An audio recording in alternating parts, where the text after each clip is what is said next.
Warahmatullahi wabarakatuh. Sama berbagai Perkenalkan, nama saya Helen Nurhayati ya. Saya dari program studi Kepemimpinan dan Manajemen Keperawatan 2023.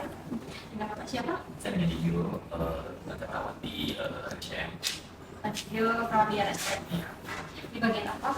Saya di keperawatan saat ini terakhir saya ini di ruang rawat inap berdasar. Di bidang syaraf. Iya. Sekarang bagaimana Pak kabarnya? Lagi puasa begini ya Pak? Alhamdulillah baik. Ya puasa tidak tidak mengganggu aktivitas sih. Tetap semangat terus ya Pak. Bapak mau terima kasih telah menyempatkan waktunya untuk di wawancara oleh kami ya Pak ya. Saya kan ada beberapa pertanyaan ya Pak ya. Pertama ya, Bapak di bagian rawat bedah syaraf ini udah berapa lama Pak? Sebenarnya saya itu dari 2013 itu di ruang rawat bedah syaraf, kemudian sekitar tahun 2016 atau 17 pindah tugas ke ruang rawat neurologi. Setelah dari neurologi kemarin sempat ada COVID, pandemi, saya ikut berpartisipasi dalam penanganan COVID di ruang rawat COVID. Kemudian setelah pandemi itu berakhir, kebetulan saya dipindahkan tugas ke Bali dan di bedah syaraf sampai saat ini dari tahun akhir 2021 sampai saat ini. Jadi kurang lebih 10 tahun lebih ya Pak ya? Ya, kalau pengalaman di RSCM ya kurang lebih dari akhir 2009 ya. Dari Jadi 2009. kurang lebih 15 tahun. Wah. Iya. Udah teman dua ya. Mantap sekali. Terus kan selama di RSCM ini pengalaman apa nih Bapak mau tahu nggak yang bisa ceritakan kepada kamu Pengalaman yang selama di RSCM? Pengalaman di RSCM ya luar biasa sih. RSCM merupakan salah satu rumah sakit rujukan nasional ya tentunya. Berbagai macam kasus yang tidak biasa-biasa saja, alias kasusnya mungkin kompleks, penanganannya luar biasa, dan mungkin dibutuhkan seseorang yang punya mental yang luar biasa ya dalam kita sebagai seorang perawat ya, karena yang kita tangani bukan kasus biasa, kasus yang sudah banyak komplikasinya itu satu. Kemudian yang kedua, tentunya dengan rumah sakit vertikal Kemenkes pusat rujukan nasional, tentunya juga ekspektasi dari customer sendiri juga pasti berlebih dibandingkan dengan rumah sakit lain, karena kan pusat rujukan berharapnya ketika sampai di RSCM mendapatkan pelayanan yang luar biasa, mendapatkan istilahnya servis pelayanan, kemudian hasil pengobatan yang luar biasa, karena kan sudah menjadi ujung sebagai pusat rujukan nasional seperti itu. Ya, kemudian pengalaman yang luar biasa pas kemarin di COVID, ya kami kayak terpecah menjadi dua rumah sakit, dua jalan gitu, berjalan. Satu tetap harus menjalankan fungsinya sebagai rumah sakit pusat rujukan nasional, di satu sisi juga harus berkontribusi dalam penanganan COVID itu sendiri seperti itu. Nah, tadi kembali lagi dengan tuntutan dari customer yang luar biasa, karena pusat rujukan nasional juga tentunya di RSCM akan menjaga kualitas dari pelayanannya melalui mungkin auditor internal dan eksternal, misal ada akreditasi dari eksternal seperti itu untuk menjaga kualitas pelayanan di RSCM itu sendiri. Baru ini ya Pak, kemarin berakreditasi juga ya tahun kemarin? Iya. Ya, seperti itu ya. Terus kalau misalnya di bagian bedah syaraf ini biasanya berapa banyak sih Pak rata-rata untuk pasiennya untuk saat ini kan memang kita tidak terlalu banyak sih. Untuk saat ini kapasitas kita 18 bed itu.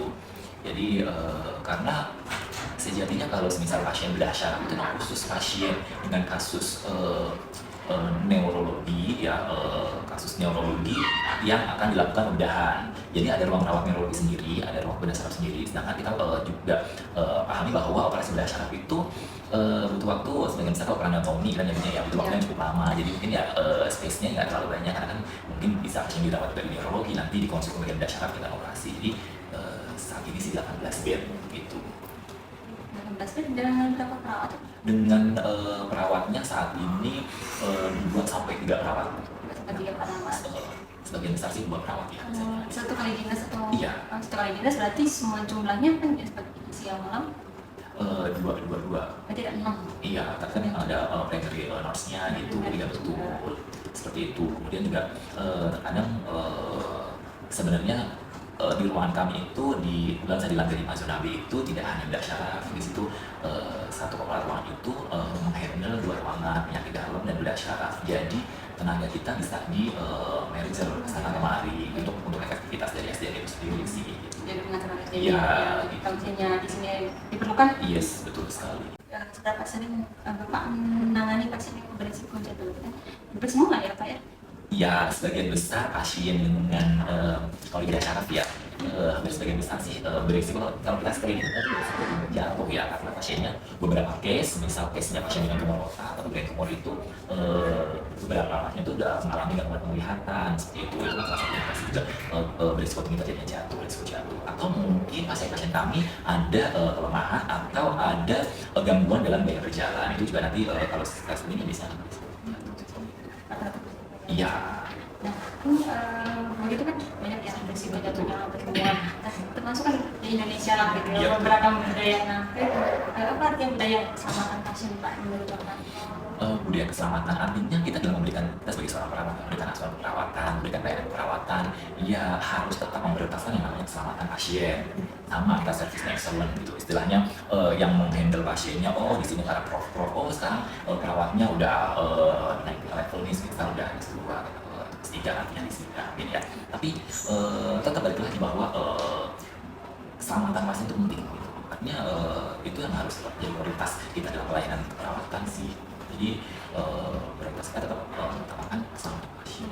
Jadi, kalau misalnya keselamatan pasien di rumah sakit ini nih, Pak, yang khususnya di ruangan Bapak, nah bagaimana ini budaya itu Pak, budaya keselamatan di ruang syaraf ini? Ya tentunya seperti yang saya jelaskan tadi ya, ekspektasi dari pelanggan di luar kan sudah hype yang tinggi gitu ya. Dan rumah sakit merespon dengan melakukan audit entah di internal maupun eksternal, misal ya itu tadi ada akreditasi lah, itu tentunya dari program akreditasi itu ada audit itu tentunya kalau kita berbicara terkait akreditasi pasti yang poin utamanya adalah terkait kita keselamatan pasien.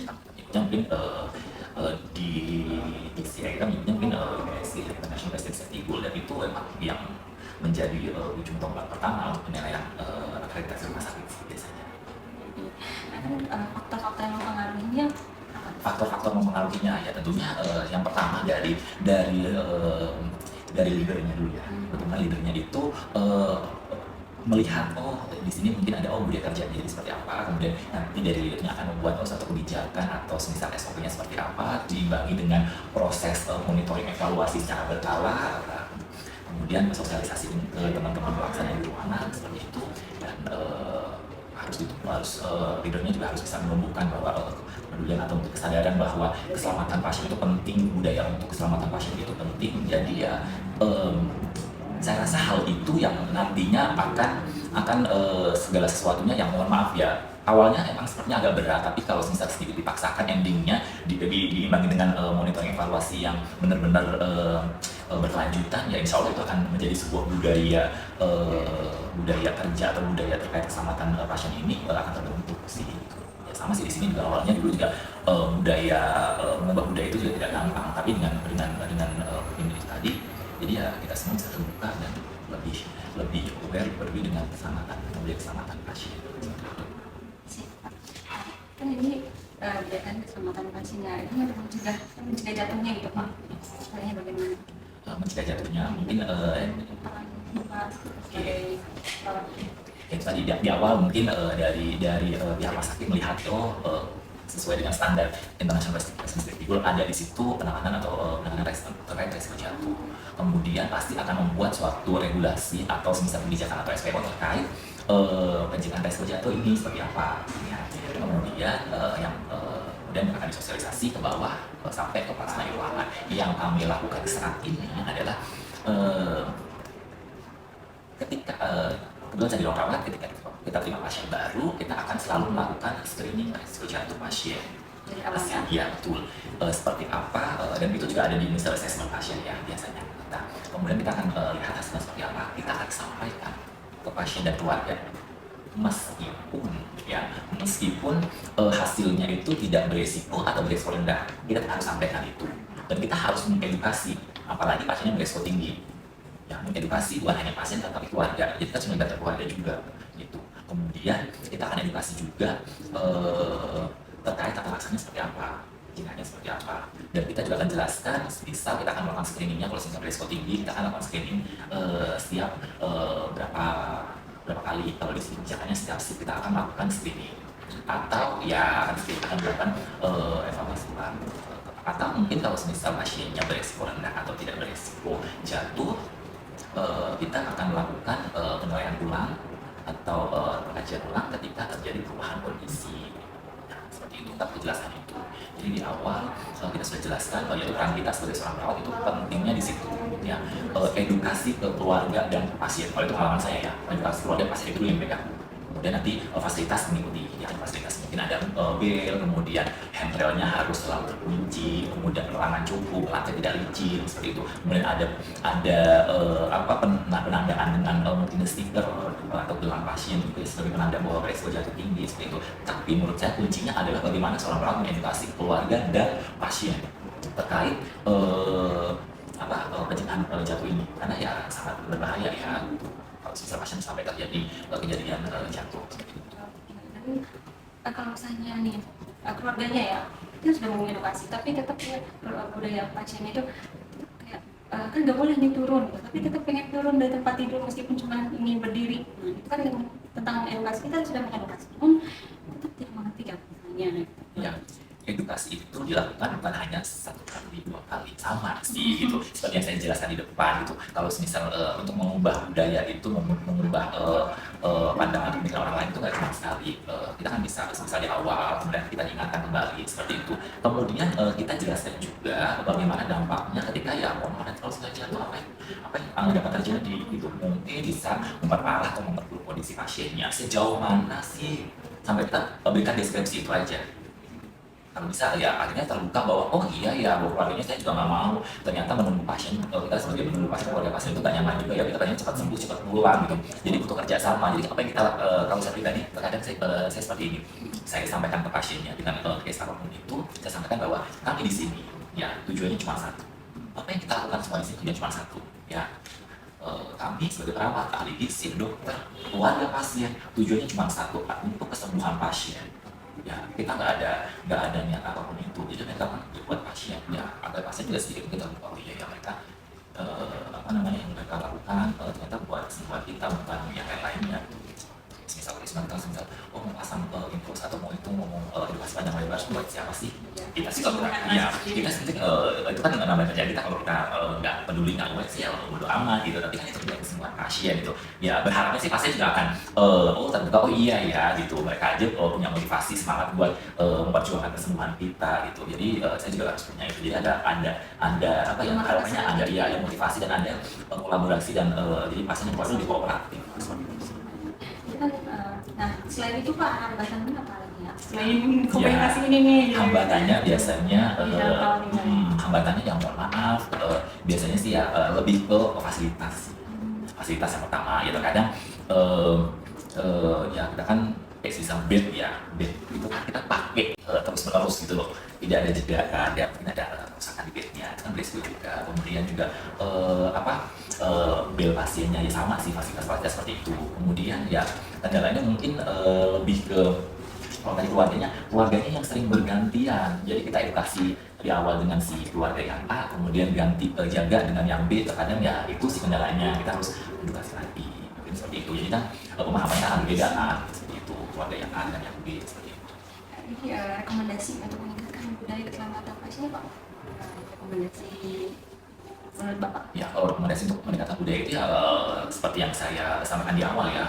Meskipun semisal budaya keselamatan pasien ini sudah cukup bagus ya, tapi tidak langsung istilahnya kendor. Monitoring evaluasi itu penting.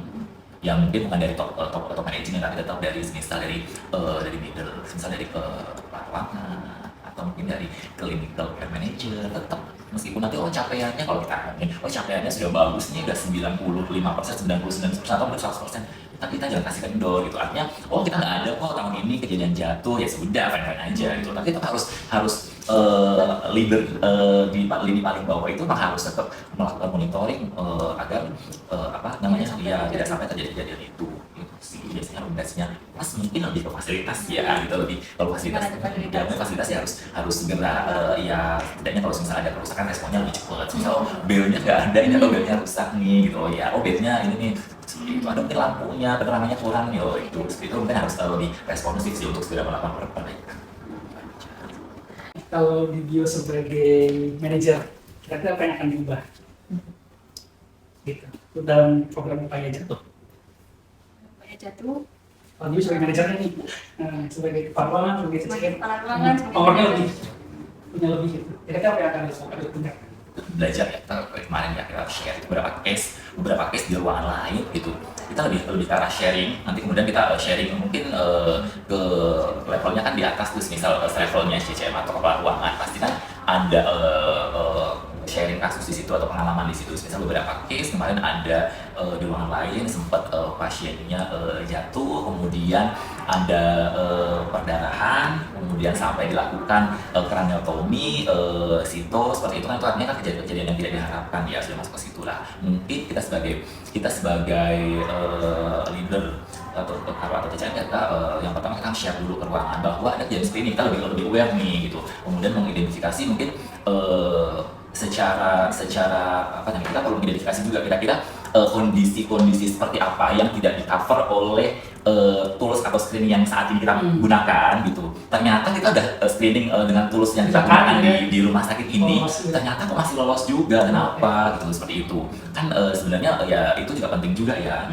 karena setelah kita screening kemarin juga case-nya seperti itu gitu, bahwa ternyata pas saat di screening tuh resiko jatuh rendah, tapi bisa terjadi jatuh kemudian sampai KTD dan harus dilakukan operasi situ, seperti itu. Dan lebih meningkatkan awareness juga teman-teman semuanya, ya tadi mungkin kalau semisal tahun ini nggak terjadi jatuh ya jangan sampai, kita harus tetap ya jangan kasih kendor lah. Maksudnya tadi ada tools yang yang ini udah ter-screening risikonya kok jatuh juga. Iya. Mencari artinya kenapa tools sih lain kita ya, harus itu lagi, bahwa kita harus kan nggak cuma satu kali, kita harus kumpulkan itu data juga kan ya. Terus fasilitas kira-kira apa yang mau diubah kalau sebagai manajer?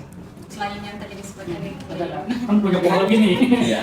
Kalau fasilitas ya setidaknya ya dipenuhin dulu ya Pak ya. Kalau saya pribadi sih ya penuhin dulu, karena mohon maaf nih kita sudah ya kalau di lingkungan sudah 15 tahun, bednya dipakai setiap saat. Ya. Ganti ya. Iya, ya bed itu pas Pasti. banget. Kadang ya mohon maaf nih handrailnya itu terutama yang sering rusak, kemudian buat menguncinya kadang-kadang nggak pakem itu. Kemudian untuk bel pasiennya juga kadang tidak berfungsi, atau mungkin tidak ada belnya, jadi pasien tidak sampai ke situ seperti itu. Itu fasilitas itu aja sih mungkin Pak. Kalau dari SDM kira-kira sebagai manajer apa ada nggak perilaku yang perlu ditingkatkan dari sisi SDM-nya di staff? Kalau misal dari segi SDM-nya mungkin ya kita perlu kaji ulang ya Pak. Mohon maaf nih, kita dengan beban ya mohon maaf 1 banding Rasio 7, 1 banding 8, dengan seperti yang saya jelaskan di awal bahwa RSCM punya kompleksitas kasus yang luar biasa gitu. Kayak pengalaman kita di lapangan aja di depan itu aja satu kamar itu isi 6, tapi di situ ada 4 monitor monitor di situ gitu.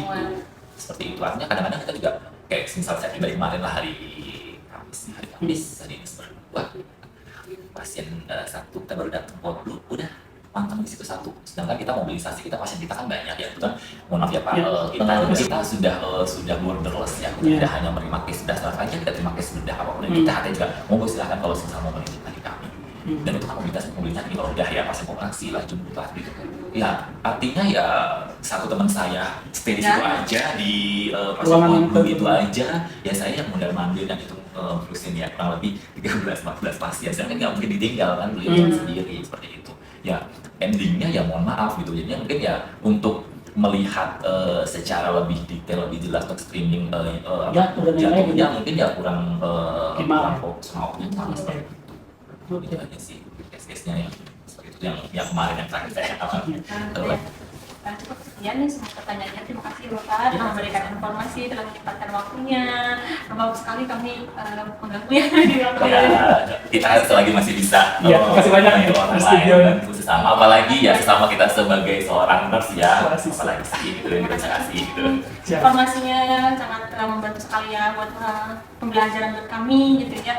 Terus sebagai pandangan kita juga buat rumah sakit yang lain, sama kayak di ruangan-ruangan kami yang lain juga gitu, dan membantu tentang penelitian kami untuk selanjutnya. Terima kasih banyak ya Bapak. Terima kasih. Iya, sama-sama.